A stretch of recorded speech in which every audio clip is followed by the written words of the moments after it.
Estás a punto de escuchar un podcast de Libertad Digital y Es Radio.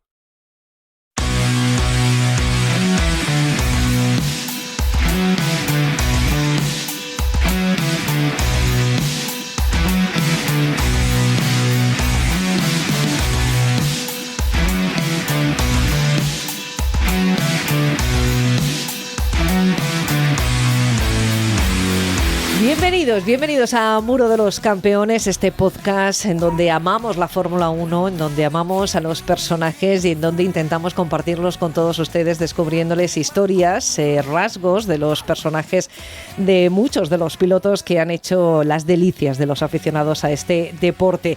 Ya saben que cualquiera de estos podcasts los pueden recuperar a través de distintas maneras, bien la web, aplicación de radio, desde las diferentes plataformas de podcast como Spotify, Apple Podcast, Podimo, iVoox, Google Podcast o Amazon Music. Y dirán ustedes, ¿ya quién les toca? ¿Quién toca hablar? Pues hoy nos toca hablar de alguien que de verdad fue de leyenda. Cuando los periodistas se nos llena la boca al hablar de eso, de leyendas, del deporte, deberíamos restringir este calificativo a muy pocos deportistas. Aquellos que han logrado hazañas únicas, casi irrepetibles, que perduran y perdurarán en el tiempo. No hay muchos que hayan conseguido que sus logros no se hayan batido, y los que todavía tienen algún récord en su haber, la mayoría saben que los nuevos tiempos, las nuevas generaciones, las nuevas tecnologías pueden contribuir a que su hazaña sea histórica. Pero hay una hazaña, hay un hombre que será recordado, yo creo que ya para siempre, por ser el único piloto que ha conseguido algo realmente complicado: proclamarse campeón del mundo de la categoría reina del motociclismo, entonces 500 centímetros cúbicos, y hacerlo también en la máxima categoría del mundo del automovilismo, la Fórmula 1, y además hacerlo, atención, con un Ferrari, que eso no es fácil, ya saben ustedes. Hablamos de John Surtees, piloto inglés que nació entre pistones y máquinas de dos tiempos, que aprendió pronto de su padre el oficio de los circuitos, cuya meticulosidad y ambición le convirtieron en una auténtica leyenda, nunca repetida y difícilmente, Salvador Méndez, reeditable. Yo no veo a ningún piloto actual, no sé si alguna promesa del futuro podrá conseguir lo que hizo este piloto. ¿Qué tal? Muy buenas, pues sí, Lucía, hablamos de algo que yo creo que no se va a volver a repetir, porque la diferencia entre coches y motos ya es tan grande que no hay opciones para nadie a que llegue a ganar, no a que salte de una categoría a otra, que a lo mejor alguno puede llegar a intentarlo, pero ha sido campeón del mundo en las dos. Y el único en la historia. Y posiblemente ya la diferencia es tan grande entre coches y motos que no sea posible. Y además hablamos de un hombre con una tenacidad increíble, pero realmente increíble. Y obviamente su padre ya había sido campeón de motos en Reino Unido. Sí. Entonces ha nacido bajo el ala de convertirse o de arrastrar esa pasión. Primero las motos. Y con 26 años ya tenía 7 títulos en las motos en el bolsillo. Sí, hay que explicar un poco también, porque llega al mundo de las motos habiendo ya corrido con su padre, incluso esa primera carrera en Sidecar que ganan y que le dicen, perdona, que te has traído un menor de edad, que no podéis ganar, ¿no? O sea, es decir, que ¿cómo diría? La inteligencia que tiene que tener un piloto, que lo hemos visto en muchos españoles, como el propio Ángel Nieto, ¿no? De tirando cajas de herramientas en el inicio de la carrera para retrasarla. Él la tenía, lo había mamado en casa, lo había sentido, había visto como su padre decir, no, tú métete en el Sidecar, que algo haremos. Esa malicia que hay que tener para ser piloto, lo tenía. Consigue los títulos de una forma, bueno, el primer título con todos las motoristas, con todas las marcas, pero luego hay un problema, un cisma en ese mundial de motociclismo. Distintas marcas, de las cuales algunas muy importantes, deciden, por el pacto de la abstención, largarse del mundial. Él se queda con su Augusta y gana. Hay muchos que dicen, no le podemos desmerecer todos esos títulos conseguidos sin las otras, porque luchó consigo mismo y por batirse a sí mismo. Sí, hablamos, lo que decía un poco, de la tenacidad de un piloto, de mantenerse ahí, seguir ahí. Por supuesto, los títulos, sean de la forma que sean que se consiguen, son los títulos. Y hay que lograrlos. Hay que lograrlos. El que alguien no quiera correr contra ti, seguro que tendrá motivos muy interesantes y muy justificables, pero se queda sin ninguna opción de conseguir ningún título. Entonces, yo creo que los títulos, aunque corra solo en pista, o prácticamente solo en pista, siguen siendo los títulos. El que no ha querido correr estaba invitado a hacerlo. Efectivamente. Entonces, en esa parte no podemos, no se le puede poner ni un solo pero a él. A lo mejor al resto de equipos que no han querido participar, bueno, al final entran motivos políticos, económicos, y la cosa se complica. Pero lo que sí le dio a Surtees es el convertirse en un héroe en Italia. El estar con Augusta le dio cierto renombre fuera de su país, porque la marca era italiana, y ese peso terminó arrastrándose a la Fórmula 1. Sí. Y de una manera bastante peculiar. Su llegada a la Fórmula 1 no se produce con Ferrari, pero creo que con Ferrari es con quien logra el apogeo de su carrera. Y ahí hay cierto romanticismo, porque el propio Enzo Ferrari tenía un equipo de motos de competición en los años 30. Entonces, traerse a un piloto de motos con capacidad para hacer cosas, ahí hay cierto romanticismo, cierto aro de leyenda sobre esa parte de la historia de la Fórmula 1. Que luego vemos que termina con la consecución de un mundial. Y qué mundial, ¿no? Lo comentábamos fuera de micrófono. Dice, bueno, puede ser uno de los finales más apretados, más interesantes Te diría que casi el que más. El que más, ¿no? El que más, tres pilotos. ¿Y qué tres pilotos llegan a la última carrera, no? Sí, o sea, llegamos al Gran Premio de México, auténtico talismán para Surtees, como veremos más adelante en su carrera, donde ya va menos, pero todavía México sigue siendo su lugar, no sé si decir favorito, pero por lo menos donde consigue demostrar todo su talento. Pero llegamos a esa carrera con Graham Hill con 39 puntos. Sí, con dos victorias en dos todo el victorias, mundial, sí. 34 puntos para Surtees y 30 para Jim Clark. Casi nada, ¿eh? Cuidado de quién estamos Tres hablando. grandes. Cuidado de quién estamos hablando. Y es que arranca esa carrera con todas las opciones. Clark se iba a convertir en campeón. No había posibilidad. Y la mayor parte de la carrera funciona así. Bueno, pues ya no hay opciones, ya está todo claro, ya está todo hecho. Pero de repente aparece el compañero de Surtees en Ferrari, Bandini, y se toca con Hill. Y entonces daña el tubo de escape, Hill pierde un montón de posiciones, pero bueno, Clark seguía primero y bueno, las opciones no eran demasiadas. Continúa la carrera y llegamos a las dos últimas vueltas. ¡Qué maravilla, eh! Los Ferrari estaban a un minuto de los dos primeros. No había ninguna opción. Se podían relajar en cabeza de carrera, Clark tenía el mundial en el bolsillo y de repente aparece una fuga de aceite en el coche de Clark y justo cuando cruza la línea de meta se queda tirado. Así, se queda tirado sin más. Cuidado que el equipo no tiene muchas posibilidades de avisar a Bandini para que deje pasar a Surtees. Los dos Ferrari van pegados, pero estamos en la última vuelta. Cuando pasan por el muro, le avisan para que le deje pasar y menos mal que Bandini se da cuenta y deja pasar a Surtees, que termina segundo y gana ese mundial. Quizás la espinita que le queda es, siempre había ganado en motos con victoria. Sí. Aquí no gana con victoria en la última carrera, termina segundo, bueno, pero se lleva un campeonato del mundo habiendo comenzado su carrera en motos y aterriza casi, no diría por casualidad exactamente, sí, pero casi en los coches, en la Fórmula 1. ¿Crees que él sabía que estaba haciendo historia y que lo que acababa de conseguir, mundial en categoría reina de motociclismo y mundial en Fórmula 1, era difícilmente repetible? Yo creo que no, ¿eh? Yo creo que estamos en una época en que varios pilotos se movieron de las motos a los coches y de los coches a las motos y no era tan raro que ese salto. Lo difícil era conseguir conseguir ganar en los dos, Sí. coronarse en los dos. Pero aquí había más hombre que máquina, tanto en las motos como en los coches. Por eso se permite ese trasvase, ¿no? Ahí estamos. Yo creo que por eso no va a ocurrir, o difícilmente se va a volver a repetir, porque entre pilotar un Fórmula 1 y pilotar una MotoGP, la diferencia es el abismo, el auténtico abismo. Es más, si no vienes de las categorías inferiores, habiéndolo trabajado durante muchos años, vemos que ningún piloto llega con una edad importante a correr en la parrilla, ¿no?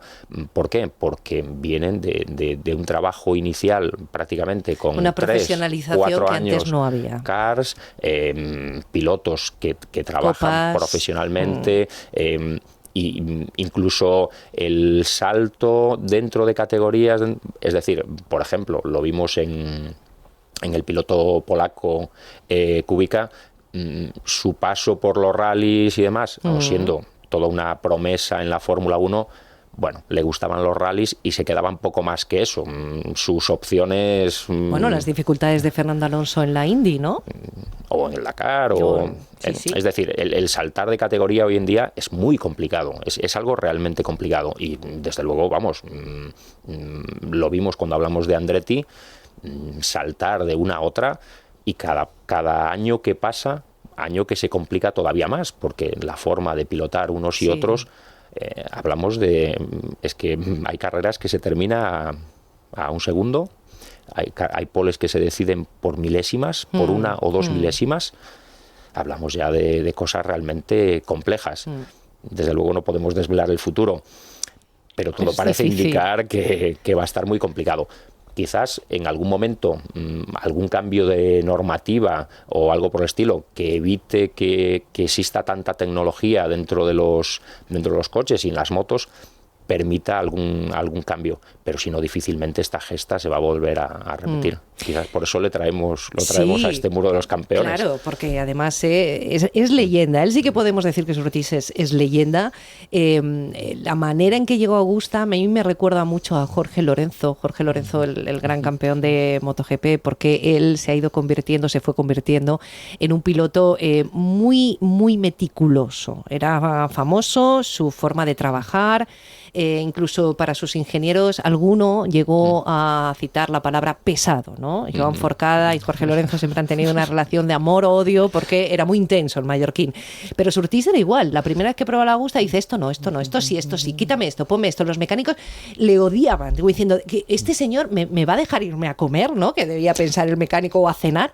Pero una vez que cambió la moto empezó a andar y se batió el récord. Y entonces dijeron, es perdón por la palabra, un coñazo de tío, pero es efectivo.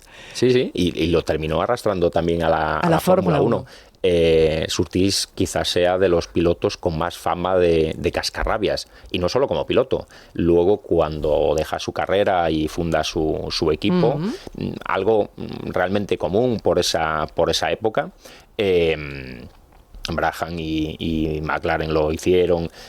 El tema, él nunca estaba contento con lo que tenía o intentaba exigir de más para las consideraciones del equipo. Eso le lleva a tener una malísima relación con el director del equipo Ferrari, y quizás por eso termina abandonando el equipo. Tanto Enzo Ferrari como él llegaron a reconocer que había sido una mala decisión para ambos. Ferrari, a partir de ahí, se quedó por ahí, en fin, perdido, y Surtees tampoco consiguió hacer más cosas fuera de ahí. Es verdad que alguna victoria impresionante, pero no pasaba de... algún accidente que le marcó el resto de su carrera. En el 65 creo que tengo anotado que hay un grave accidente, pudo volver en Canadá. Sí, no todos los pilotos se recuperan de la misma forma o vuelven a ser... Bueno, que quizás por esa época hablábamos de pilotos con mucha más fortaleza mental que física. Hoy quizás están más preparados físicamente, pero igual no tanto mentalmente, porque recordemos a Lauda, que regresa... Quizás sea el máximo, ¿no? El máximo exponente de cómo se vuelve y en qué circunstancias. Ahí estamos. Lo de Surtees ocurre en el 65, tiene el accidente en Canadá. le ocasiona unas graves lesiones que arrastrará durante el resto de su vida. Quizás es una parte que le lleve a abandonar el mundo de la competición, además de ser un cascarrabias, que eso seguro... Bueno, eso venía de casa. Seguro que no ha ayudado nada. Pero en el 66 regresa, se va a Bélgica, una lluvia torrencial con lo que es Spa. Cuidado con Spa. Y en esa época, hoy Aarhus se hace a fondo y todas esas cosas maravillosas que permite la aerodinámica, pero en esta época... Había que cerrar un poco los ojos y decir, era un acto de fe, ¿no? había que pasar. Y aquella victoria es como... se podría enganchar mucho más y se podría lograr mucho más. Luego, pues eso, las desavenencias con el equipo terminaron como el Rosario de la Aurora, cada uno por su lado, y ni a Surtees le fue bien con Honda. No. A pesar de que trabajó muchísimo en el coche, hizo tal. Quizás Honda tiene varios pasos por la historia de la Fórmula 1 en el que viene con mucha energía. ¿Luces y sombras? Podríamos decir. Quizás más sombras que luces. Sí, quizás más sombras que luces, pero sigue un patrón de vengo con toda la energía y de repente se desinfla. Se acomplejan. Porque parece que no llegan y creo que no le dan tiempo suficiente a las cosas para que funcionen. ¿No te recuerda un poco Surtees con Fernando Alonso? En el sentido de no termina bien con Ferrari, prueban otras disciplinas, tampoco le sale bien con Honda. Te quiero decir, hay algunas semejanzas. Por supuesto, no me lo imagino a Fernando Alonso en ningún caso subido a una MotoGP, lo ha intentado en otras categorías también de 4 ruedas, pero no en la de 2.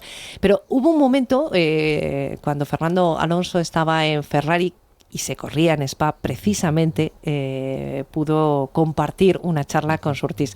Está en inglés, pero lo van a entender perfectamente, si no luego lo comentamos nosotros aquí, porque es un momento importante. 2 hombres de Ferrari con cierto paralelismo en lo que se refiere a la vida en la Fórmula 1. There are some corners that lost a little bit of emotion, like Eau Rouge and Blanchimont, that are now flat out for us with no problems. That, I think, is a difference compared to the past.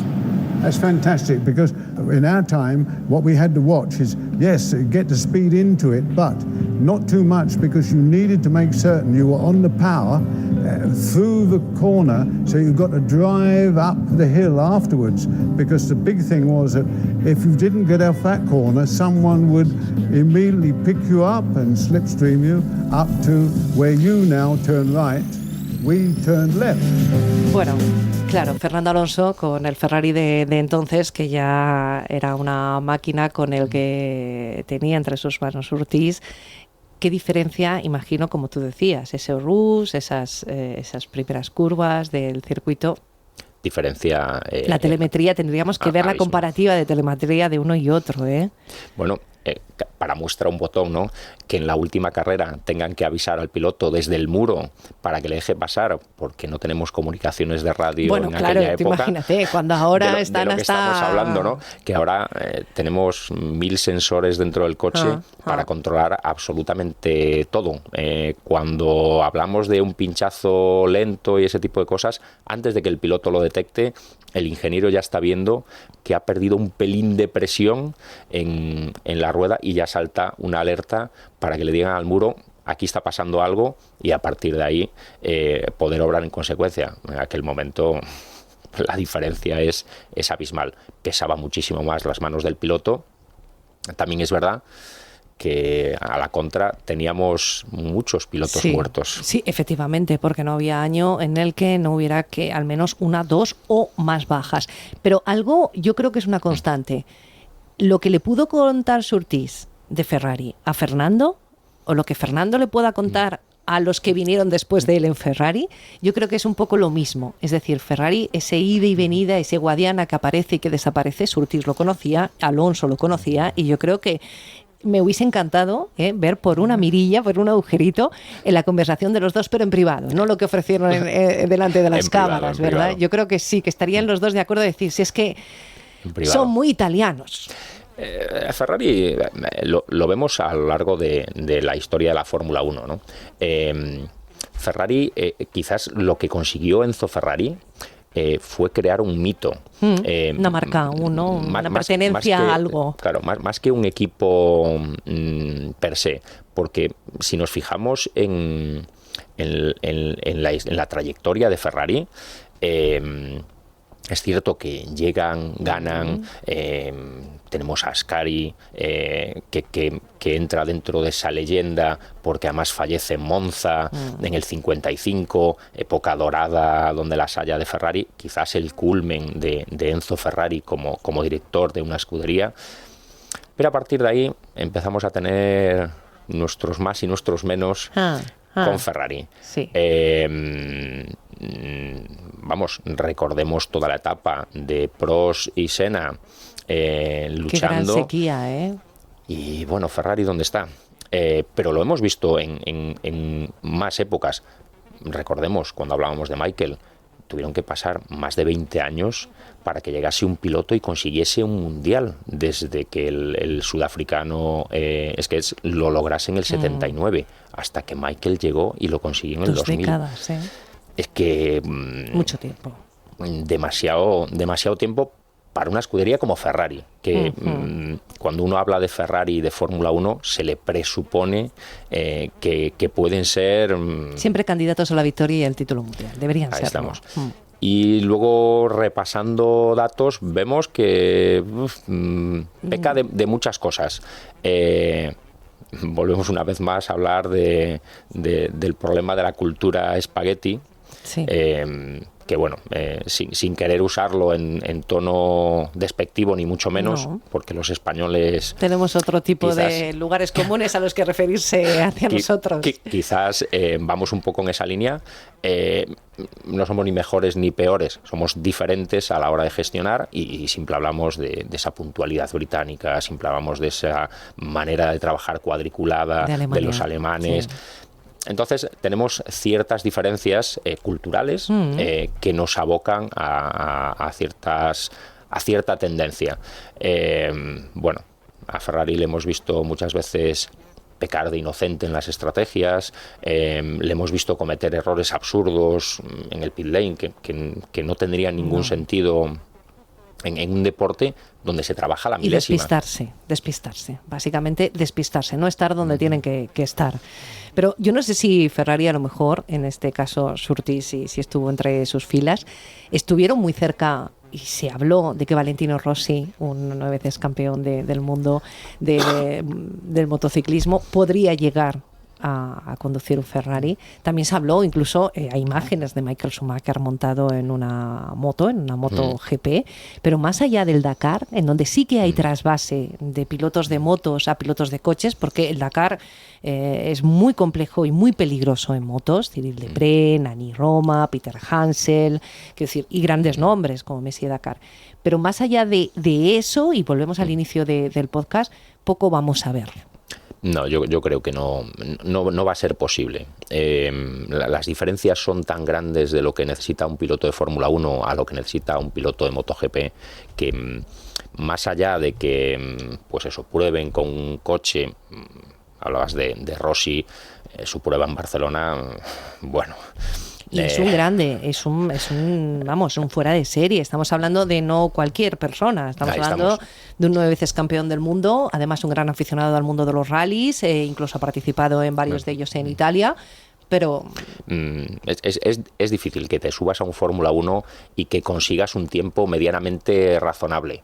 Y lo hemos visto con Rossi. Y no hablamos de cualquiera, de uno que ha llegado por allí y se ha subido al monoplaza. Hablamos de Rossi. Y que estoy seguro que al menos mentalmente se había preparado mucho para esa prueba con un monoplaza de Fórmula 1. Pero una cosa es prepararse y otra cosa es llegar y conseguirlo. La diferencia es tan abismal que hablamos de que cualquier chavalito que llega a la Fórmula 1 con 16, 17, 18 años ha rodado ¿cuánto? Se habla por ahí de que las 10.000 horas ofrecen la excelencia. Posiblemente esos chavales que llegan ahí con esa edad podemos hablar del caso de Verstappen. Sí. Por eso se superan esos récords de precocidad. Porque empiezan muy pequeñitos y con una forma de conducir y una forma de entrenar. Por cierto que Surtees, tú eres, iba a decir piloto, bueno, eres motero, ¿no? Hay una competición, la de Isla de Man, que a mí siempre me ha parecido terrible, por lo cerca que pasan las motos de los bordillos, porque no hay escapatorias, porque es todo... Va todo en contra de la seguridad. Surtees ganó 3 veces allí. Alucinante. Eso es tener mucha sangre fría y muy poco miedo a la muerte. Cualquiera que se haya subido a una moto y haya tumbado una moto en una curva donde tienes un barranco en la escapatoria de la curva, yo creo que tiene más... A ver, hay que confiar mucho en lo que estás haciendo. O no pensar nada y hacerlo. Yo creo que es más confiar... ¿Que inconsciencia? Sí. El que es inconsciente en algún momento se va a matar. El que confía en sus posibilidades de levantar la moto. Sí, el que yo siempre he pensado lo mismo, ¿no? A la moto hay que tenerle mucho respeto, pero no hay que tenerle miedo. El día que le tienes miedo es el día que te la vas a dar. Entonces, la reacción no es la misma, ¿no? Cualquiera que haya tumbado una moto y ves que por mucho que tumbes se está acercando el guardarraíl y está ahí, es cuestión de confianza, de confiar en ti mismo, en la capacidad técnica de la moto, decir, por ahí paso porque esa curva, por ahí paso. Por eso digo, mucho respeto. Una china, un bache, cualquiera. Pues te vas. Y caerse por un terraplén, las posibilidades de que sobrevivas, por eso esa carrera quizás es tan fascinante. 3 veces, que no hay que olvidarlo, ¿eh? Fíjense ustedes, estamos hablando de un mundial de motociclismo, estamos hablando de un mundial de Fórmula 1, ¿y por qué le damos tanta importancia a esta Isla de Man? ¿No? Porque describe también al personaje, porque describe quién era, ¿no? Esa tenacidad de la que nos habla Salva, esa meticulosidad, esa ambición sin el que estarás conmigo, si no se tiene ambición. O sea, no vale solo con estar en un equipo y fardar de mono, sea del color que sea, no. Hace falta quererlo pasando por casi cualquier cosa para poder conseguirlo. Sí, y quizás en el caso de Surtees se retiró en el 78 del mundo de la competición en general, luego con su equipo no le fue bien, no consiguió ni los resultados que esperaba ni la financiación adecuada, y eso que volcó todo lo que tenía en conseguirlo, en hacerlo, y quizás eso terminaron agravando sus problemas de salud, y al final en el 78 decide dejarlo todo, se va a sus negocios inmobiliarios, se retira a la campiña inglesa. Ni tan mal. Imagínate, del mundo de la competición, del estrés diario, Bueno, hay gente que no se puede desenganchar de eso, ¿eh? Yo creo que a él le ha costado mucho, pero creo que su salud era si quería que no le diese un infarto en cualquier momento, tenía que retirarse. No le quedaba más opción. Desgraciadamente, luego en 2009 tenemos que volver a hablar de Surtees, de John Surtees, no a cuenta suya, que estaba entre comillas como olvidado, como la leyenda, el único que consigue ganar en motos y en coches, y de repente su hijo tiene un accidente en Fórmula 2. Él no tuvo la suerte que su padre. Y un accidente... terrible mala suerte, un toque, se van fuera, se suelta una rueda, quizás por ahí empezamos a hilar el montón de medidas de seguridad que tenemos en la Fórmula 1 actual, y quizás por eso ya no fallecen más pilotos, pero en ese momento el cable de seguridad que engancha las ruedas para que no se vayan y demás, no está en la Fórmula 2, la rueda sale rodando por la pista hasta que le golpea y fallece. Me supongo como padre que le pase eso a un hijo es realmente terrible, o sea, es complicado vivir con eso. También soy consciente de que no se puede coartar lo que quiere un hijo o la ambición que tiene por ese miedo. ¿Y quién mejor que John Surtees para entender lo que podía llegar a ocurrir cuando uno decide no hacer fútbol, por ejemplo, y montarte en una moto o en un coche de Fórmula 1 o de rallies. El riesgo es mucho mayor que si juegas a otras modalidades, voleibol, pádel, no sé. El riesgo es total. Tremendo. Antes comentábamos Kubica, su accidente.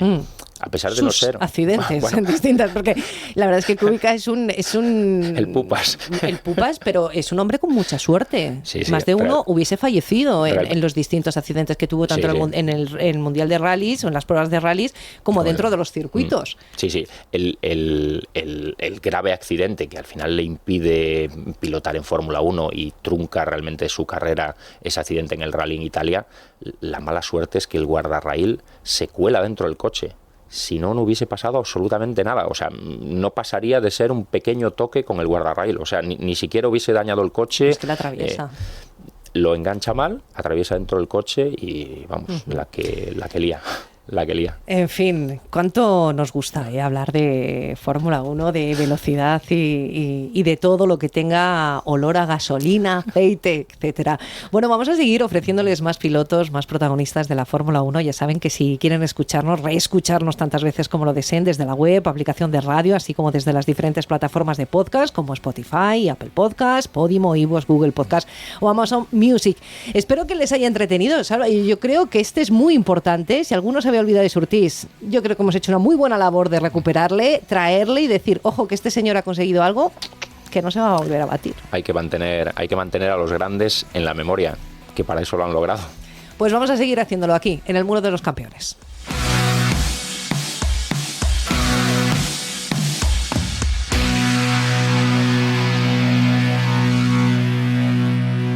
Escucha este y otros programas cuando y donde quieras a través de los podcasts de Libertad Digital y Es Radio.